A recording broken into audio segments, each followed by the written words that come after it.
Hello students, most welcome to the second lecture of cell cycle and cell division chapter. आज हम actually में start करते हैं cell cycle और cell division के बारे में, चैप्टर के बारे में लिखना बेसिकली। तो सबसे पहले मैं आपको समझाता हूं सेल डिवीजन के कितने टाइप्स होते हैं। तो आप लिखिए मेरे साथ नोटबुक में, टाइप्स ऑफ सेल डिवीजन। आखिर सेल डिवीजन कितने टाइप का होता है एक्सप्लेन करता हूं मैं आपके सामने।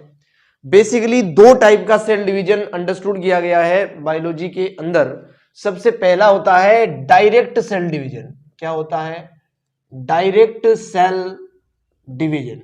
ये डायरेक्ट हो रहा है ना। और एक होता है indirect cell division. Indirect cell division. जो डायरेक्ट सेल डिवीजन है इसका एक और नाम भी होता है। इसके अंदर बेसिकली एक ही सेल डिवीजन आता है जिसका नाम एमाइटोसिस है। एमाइटोसिस को ही बोलते हैं क्या? Direct cell division. या फिर ऐसे कह लो डायरेक्ट सेल डिवीजन के अंदर एक ही सेल डिवीजन आता है जिसका नाम क्या है? एमाइटोसिस है। जो इनडायरेक्ट सेल डिवीजन है इसमें फर्दर दो सेल डिवीजन आता है। एक तो है माइटोसिस और एक होता है मियोसिस। तो ये सेल डिवीजन के टाइप मैंने आपके सामने लिखे हैं। अगर आप बहुत ध्यान से देखो तो इन सभी में माइटो वर्ड कॉमन आ रहा है। बेसिकली यहां पर भी अगर आप देखो तो माइटो वर्ड आ रहा है, यहां पर भी देखो तो माइटो आ रहा है, यहां पे मियो आ रहा है, जिसका मतलब भी मैं आपको समझाऊंगा। बेसिकली इस माइटो वर्ड का मतलब होता है थ्रेड। क्या होता है? थ्रेड। यहां पे जो थ्रेड वर्ड है वो डीएनए के स्टैंड को डिनोट कर रहा है कि यहां पे जो डीएनए का स्टैंड होगा वो क्रोमोसोम के रूप में होगा या नहीं होगा। डीएनए के स्टैंड से क्या बनता है? क्रोमोसोम बनता है। इस वर्ड से समझ में आ रहा है ए माइटोसिस। ए का मतलब होता है एब्सेंट। यहां पर माइटोसिस एब्सेंट होगा, थ्रेड एब्सेंट होगा, डीएनए का स्टैंड एब्सेंट होगा। यानी कि ये कहना चाह रहा है कि यहां पे क्रोमोसोम एब्सेंट होगा, यहां पे क्रोमोसोम बनेगा ही नहीं। तो मैं यहां पे लिखता हूं डायरेक्ट सेल डिवीजन के बारे में। यहां पे हेयर क्रोमोसोम फॉर्मेशन और formation of chromosome, formation of chromosome never take place. Never take place. यहां पे क्रोमोसोम कभी बनते ही नहीं है। मैंने आपको इतना पढ़ा रखा है सेल चैप्टर में कि क्रोमेटीन मटेरियल होता है न्यूक्लियस के अंदर, इसके कंडेंसेशन से और कोइलिंग से क्या बनता है? क्रोमोसोम बनता है। तो ये जो प्रोसेस है कोइलिंग की, कंडेंसेशन की, ये यहां पे होगी ही नहीं, इसलिए क्रोमोसोम बनेगा ही नहीं। क्रोमेटीन मटेरियल ही रहेगा बेसिकली इस सेल डिवीजन के अंदर। अगर मैं डायरेक्ट के बाद इनडायरेक्ट सेल डिवीजन की बात करूं तो यहां पे अगर यहां पे फॉर्मेशन नहीं हो रहा है तो यहां पे होगा। तो यहां पे हम लिखते हैं here formation of chromosome. Formation of chromosome always take place. यहां पे हमेशा ही क्रोमोसोम का फॉर्मेशन होता है। यही रिएक्शन हम फिर से लिख सकते हैं कि क्रोमोसोम कैसे बनते हैं। जब क्रोमेटीन मटेरियल के अंदर कोइलिंग होती है, कंडेंसेशन होता है, तो क्या बन जाता है? क्रोमोसोम बन जाता है। और ये क्रोमोसोम अलग अलग पोल्स पे चले जाएंगे जिससे दो न्यूक्लियस बन जाएंगे। दो न्यूक्लियस बनने के बाद उसका साइटोप्लाज्म डिवाइड करेगा जिससे कि दो सेल हमारे सामने बन जाएंगे। तो डायरेक्ट सेल डिवीजन के अंदर कभी भी क्रोमोसोम का फॉर्मेशन नहीं होता है। इनडायरेक्ट सेल डिवीजन के अंदर हमेशा क्रोमोसोम का फॉर्मेशन होता है। तो मैं उम्मीद करता हूं इतना मैं आपको समझा पाया हूं। यहां पर जो माइटोसिस और मियोसिस है इनको बहुत ध्यान से समझना। माइटोसिस के अंदर क्या होता है? एक सेल होती है जिसमें सेल डिवीजन होने से दो नए सेल प्रोड्यूस होते हैं। और मियोसिस के अंदर क्या होता है? एक सेल होती है, इसमें सेल डिवीजन होने से चार नए सेल क्या होते हैं? प्रोड्यूस होते हैं। ये मेन डिफरेंस है किसके अंदर? माइटोसिस और मियोसिस के अंदर। हालांकि हम एमाइटोसिस, माइटोसिस, मियोसिस सबको डिटेल में पढ़ेंगे, लेकिन फिर भी एक बेसिक आइडिया के लिए मैंने आपको types of cell division explain किए हैं डायरेक्ट और इनडायरेक्ट की फॉर्म में। तो मैं उम्मीद करता हूं इतना आपको समझ में आया होगा। Please note this, then we further move on. तो चलिए स्टूडेंट्स, अब हम आगे बढ़ते हैं और समझते हैं पहले सेल डिवीजन के टाइप के बारे में। एक नंबर लगा के आप हेडिंग लगा सकते हैं ए माइटोसिस के बारे में। अब हम डिटेल में पढ़ेंगे ए माइटोसिस सेल डिवीजन को। सबसे पहले अगर मैं बात करूं ए माइटोसिस का मतलब मैंने आपको समझा ही दिया, क्रोमोसोम का फॉर्मेशन होता नहीं है यहाँ पे। सबसे पहले मैं लिखता हूं इस सेल डिवीजन की डिस्कवरी किसने की थी, तो सबसे पहली लाइन में लिखेंगे आप डिस्कवर्ड बाय फ्लेमिंग। फ्लेमिंग एक साइंटिस्ट है जिसकी बात हम पहले भी कर चुके हैं। फ्लेमिंग ने ही किसकी खोज की थी, डिस्कवरी की थी, ए माइटोसिस की खोज की थी। इस ए माइटोसिस के अंदर बेसिकली हमने पहले ही समझ लिया है क्रोमोसोम बनते नहीं है, तो वो भी लाइन लिखी लेते हैं, नो फॉर्मेशन ऑफ क्रोमोसोम्स। कोई क्रोमोसोम यहां पे बनता नहीं है। अगर क्रोमोसोम ही नहीं बन रहे तो क्रोमोसोम को खींचकर अलग अलग पोल्स पे लेकर जाने के लिए जो स्पिंडल फाइबर बनने चाहिए थे वो भी नहीं बनेंगे। तो यहां पे ये भी लिख लेते हैं no formation of spindle fibre centriole बनाता है जिसकी बात हमने की थी, उसका फॉर्मेशन यहां पे होता ही नहीं है ना, क्योंकि क्रोमोसोम ही नहीं बन रहे। क्रोमोसोम को अलग अलग करने के लिए ही स्पिंडल फाइबर बनते हैं, जब क्रोमोसोम ही नहीं है तो स्पिंडल फाइबर भी नहीं बनेंगे। उसके अलावा हमने इतना समझ लिया था बेसिक कि सबसे पहले न्यूक्लियर के अंदर डिवीजन होता है, उसके बाद में साइटोप्लाज्म के अंदर डिवीजन होता है। जब न्यूक्लियस के अंदर डिवीजन होता है तो सबसे पहले न्यूक्लियर एनवेलप गायब होता है, उसके बाद न्यूक्लियोलस भी गायब होता है, लेकिन वो दोनों काम यहां पर होते नहीं है। तो मैं यहां पे लिख रहा हूं न्यूक्लियर एनवेलप और membrane, nuclear envelope and nucleolus not dissolved during cell division। Dissolve का मतलब है घुल जाना, बेसिकली खत्म हो जाना, गायब हो जाना। तो ये जो है न्यूक्लियर की मेम्ब्रेन और न्यूक्लियोलस, ये दोनों गायब होते ही नहीं है। न्यूक्लियस सीधा ही खींचकर कंस्ट्रिक्ट होकर दो भागों में टूट जाता है। तो आगे हम लिखते हैं इसके बारे में,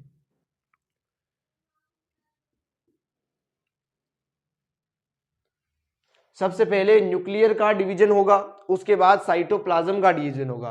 तो कैरियोकाइनेसिस हम लिखते हैं, karyokinesis is followed by cytokinesis. Cairo का मतलब ही होता है न्यूक्लियस, आपको बार बार समझा चुका हूं मैं। कैरियो का मतलब क्या होता है, न्यूक्लियस। तो पहले न्यूक्लियर का डिवीजन होगा, काइनेसिस का मतलब है डिवीजन बेसिकली।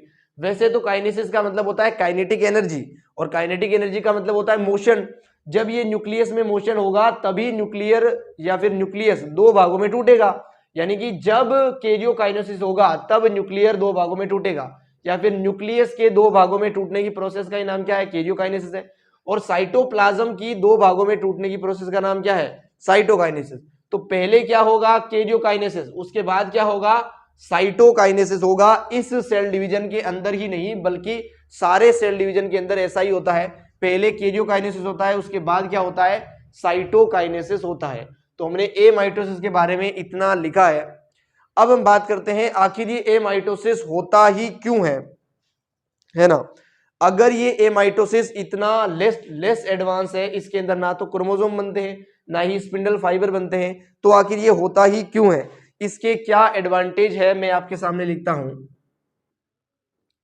अगर मैं लिखूं इसके एडवांटेज, तो देखो इसके अंदर कुछ भी प्रोसेस हुआ नहीं है, न्यूक्लियर मेम्ब्रेन न्यूक्लियोलस वैसे के वैसे इंटैक्ट है, क्रोमोसोम भी बने नहीं है, तो यानी कि एनर्जी का खर्चा बहुत कम है। यहां पे लिखते हैं लेस एनर्जी कंज्यूम्ड, इसको होने में बहुत ही कम एनर्जी लगेगी, इसलिए इसका एक एडवांटेज है ये। और ये बहुत ही फास्ट है, बहुत ही क्विक है। जब कोई काम ही नहीं होना इसके अंदर तो टाइम लगेगा किसमें, टाइम लगता ही नहीं है। बहुत ही कम टाइम में ए माइटोसिस का डिवीजन हो जाता है। अगर बैक्टीरिया की बात की जाए तो केवल 20 मिनट में ही ए माइटोसिस का डिवीजन हो जाता है। तो ये फास्ट है, क्विक है, रैपिड है, ऐसे वर्ड्स आप लिख सकते हो। ये दो एडवांटेज है ए माइटोसिस सेल डिवीजन के। अगर मैं आपके सामने डिसएडवांटेज लिखूं, हानि क्या क्या है, डिसएडवांटेज, तो डिसएडवांटेज में पहला डिसएडवांटेज आप नोट करेंगे अनइक्वल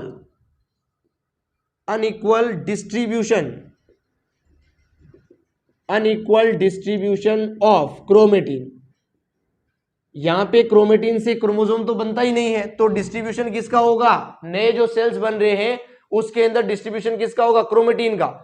उस क्रोमेटिन का अनइक्वल डिस्ट्रीब्यूशन हो जाता है कभी कभी, यानी कि एक सेल में ज्यादा क्रोमेटिन चला जाता है और दूसरे में उतना क्रोमेटिन जा ही नहीं पाता। जैसे मैं कहूं ये कोई सेल है, इसके अंदर इतना सा न्यूक्लियस है, इसने ए माइटोसिस डिवीजन किया है, ए माइटोसिस, और क्या बनाए हैं? 2 सेल बनाए हैं। इन दोनों सेल के अंदर इतना क्रोमोसोम तो यहाँ पे आ गया, क्रोमेटिन यहाँ पे आ गया और इतना सा क्रोमेटिन यहाँ पे आ गया। तो ये पहला डिसएडवांटेज है इस सेल डिवीजन का, कि जो क्रोमेटिन का डिस्ट्रीब्यूशन है वो इक्वल अमाउंट में नहीं होता है, अनइक्वल होता है। किसी में ज्यादा चला जाता है, किसी में कम चला जाता है। I hope it is clear. अगला हम लिखते हैं disadvantage, unequal size of daughter cell. Daughter cell का जो साइज है वो भी क्या होता है? अनइक्वल होता है। जैसे मैंने यहाँ पे लगभग ऑलमोस्ट इक्वल साइज बनाए हैं, ऐसा भी हो सकता है इस सेल डिवीजन के अंदर। जैसे ये सेल है, इसने डिवाइड किया और एक इतना सा सेल बना और एक इतना बड़ा सेल बना। सेल डिवीजन से ऐसे सेल्स भी बन सकते हैं जिनका साइज आपस में इक्वल नहीं है। तो ये 2 है इसके डिसएडवांटेज और ये 2 ही है इसके एडवांटेज। ये थे इसके बारे में बेसिक पॉइंट्स। अगर मैं इस पॉइंट को आपके सामने डायग्राम के थ्रू एक्सप्लेन करूं तो बहुत ध्यान से देखना। ड्रॉ करते हैं इसका भी एक छोटा सा डायग्राम। जैसे सपोज करो ये एक सेल है, इस सेल के अंदर अपना क्रोमेटिन है, न्यूक्लियस है। इस न्यूक्लियस के अंदर पहले क्या होगा? कैरियोकाइनेसिस होगा, यानी कि न्यूक्लियर कंस्ट्रक्शन होगा। ये न्यूक्लियस 2 भागों में टूटने का प्रयास करेगा, ट्राई करेगा। जैसे जैसे इवेंट्स होते जाएंगे ये न्यूक्लियस अपने 2 भागों में टूटता चला जाएगा। कुछ इस प्रकार से न्यूक्लियस 2 न्यूक्लियसों में टूट जाएगा खींचकर। जब ये 2 न्यूक्लियस बन गए तो ये साइटोप्लाज्म भी 2 भागों में टूटने का प्रयास करेंगे और साइटोप्लाज्म कुछ इस प्रकार से, ध्यान से देखना थोड़ा, कुछ इस प्रकार का कंस्ट्रक्शन बनाते हैं, साइटोप्लाज्मिक कंस्ट्रक्शन। ये न्यूक्लियस रहा, ये भी न्यूक्लियस रहा, ये अभी भी एक ही सेल है। जब और इवेंट्स गुजरते हैं और समय बीतता है तो ये कंस्ट्रक्शन जो है ये बड़ा होता जाता है, बेसिकली कुछ ऐसे, और 2 नए सेल्स कुछ ऐसे बनते जाते हैं। समय के साथ ये दोनों सेल्स अलग अलग हो जाते हैं और एक सेल से 2 सेल का फॉर्मेशन कुछ इस प्रकार से हो जाता है एमाइटोसिस के अंदर। यहाँ पे कोई क्रोमेटिन से क्रोमोसोम नहीं बने हैं, यहाँ पे कोई स्पिंडल फाइबर नहीं बने हैं। न्यूक्लियस सीधा खींचकर 2 भागों में टूट जाता है। उसके बाद साइटोप्लाज्म भी खींचकर यहाँ से मेम्ब्रेन का कंस्ट्रक्शन होकर 2 भागों में टूट जाता है। तो ये सबसे सिंपलेस्ट टाइप का एमाइटोसिस सेल डिवीजन है। इसके बारे में हमने नोट किया है, so you please note this, then we further move on. Amitosis किस ऑर्गेनिज्म के अंदर होता है, किन सेल्स में होता है, वो हम लिखते हैं। प्लीज आप इसको नोट कर लीजिए तब तक।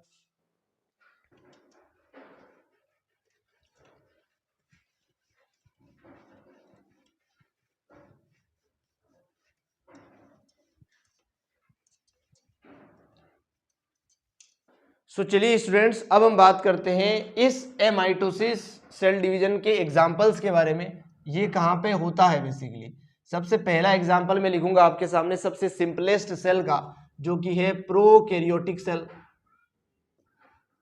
प्रोकैरियोटिक सेल्स जो होते हैं, जैसे कि बैक्टीरिया हो गया, जैसे कि ब्लू ग्रीन एल्गी हो गया, इनके अंदर जनरली एमाइटोसिस सेल डिवीजन देखने को मिलता है, क्योंकि इनके अंदर न्यूक्लियस तो है ही नहीं ना, केवल क्रोमेटिन मटेरियल है साइटोप्लाज्म के अंदर। उसी को न्यूक्लियोइड या फिर फाल्स न्यूक्लियस, फाइब्रिलर न्यूक्लियस नाम दिया था हमने। उस न्यूक्लियस की प्रेजेंस के कारण यहाँ पे एमाइटोसिस सेल डिवीजन ही हो सकता है। माइटोसिस और मियोसिस कभी हो ही नहीं सकता है। अगला एग्जाम्पल लिखता हूं मैं आपके सामने। जो ओल्ड प्लांट के सेल होते हैं, ओल्ड प्लांट सेल्स, उनके अंदर भी क्या होता है? एमाइटोसिस होता है। जो बहुत ही पुराने सेल है प्लांट के अंदर, उनके अंदर भी एमाइटोसिस होता है। अगला एग्जांपल लिखता हूं मैं आपके सामने। जो सिलिएटेड प्रोटोजोआ है, सिलिएटेड प्रोटोजोअन्स, सिलिएटेड प्रोटोजोआ का एग्जांपल अगर लिखना चाहो आप तो पैरामीशियम लिख लो। पैरामीशियम के ऊपर सीलिया होती है, जैसा कि हमने डायग्राम भी बनाया था पिछली क्लासों में। कुछ इस टाइप का ऑर्गेनिज्म, कुछ इस टाइप का ऑर्गेनिज्म है पैरामीशियम। इसके अंदर भी एमाइटोसिस सेल डिवीजन होता है। तो ये 3 एग्जांपल आप नोट करें। अगला एग्जांपल भी लिख दे रहा हूं आपके सामने। अगर आपने सुना हो एक्स्ट्रा एम्ब्रियोनिक मेम्ब्रेन के बारे में, एक्स्ट्रा एम्ब्रियोनिक मेम्ब्रेन, ये मेम्ब्रेन बेसिकली ह्यूमंस के अंदर बनती है। इस मेम्ब्रेन के अंदर भी जो सेल्स होते हैं उनके अंदर भी क्या होता है, एमाइटोसिस टाइप का सेल डिवीजन होता है। अगर आपने सुना हो कार्टिलेज के बारे में, तो कार्टिलेज को बनाने वाले, फॉर्म करने वाले सेल्स होते हैं कोन्ड्रोसाइट्स। कोन्ड्रोसाइट्स, इन कोन्ड्रोसाइट्स के अंदर भी, इन कोन्ड्रोसाइट्स, सॉरी ये थोड़ा मिस्टेक हो रहा है स्पेलिंग, इन कोन्ड्रोसाइट्स के अंदर भी क्या होता है, एमाइटोसिस टाइप का सेल डिवीजन होता है। कार्टिलेज भी एक टिश्यू ही है, उस टिश्यू के अंदर बहुत सारे सेल होंगे। अगर उन सेल्स की कमी महसूस की जा रही है तो नए सेल्स को बनाने के लिए जो सेल डिवीजन करते हैं वो कोन्ड्रोसाइट सेल्स होते हैं, और वो जिस टाइप का सेल डिवीजन करते हैं वो एमाइटोसिस ही होता है। सो मैं एक्सप्लेन कर पाया हूं पांचों एग्जाम्पल को, मैं उम्मीद करता हूं इतना। So you please note this, then we further move on. So students, आज मैंने आपको एक्सप्लेन किया एमाइटोसिस के बारे में और टाइप्स ऑफ सेल डिवीजन के बारे में। अगले लेक्चर में हम सेल साइकिल को स्टार्ट करेंगे, जिसके बाद हम माइटोसिस और मियोसिस को डिटेल में स्टार्ट करेंगे। तो मैं उम्मीद करता हूं इतना आपको समझ में आया है। अगर फिर भी कोई डाउट हो तो आप कमेंट कर सकते हैं, मैं उसका रिप्लाई अवश्य करूंगा। थैंक यू सो मच यहाँ तक बने रहने के लिए। चिल देन, मिलते हैं नेक्स्ट लेक्चर में। Good bye.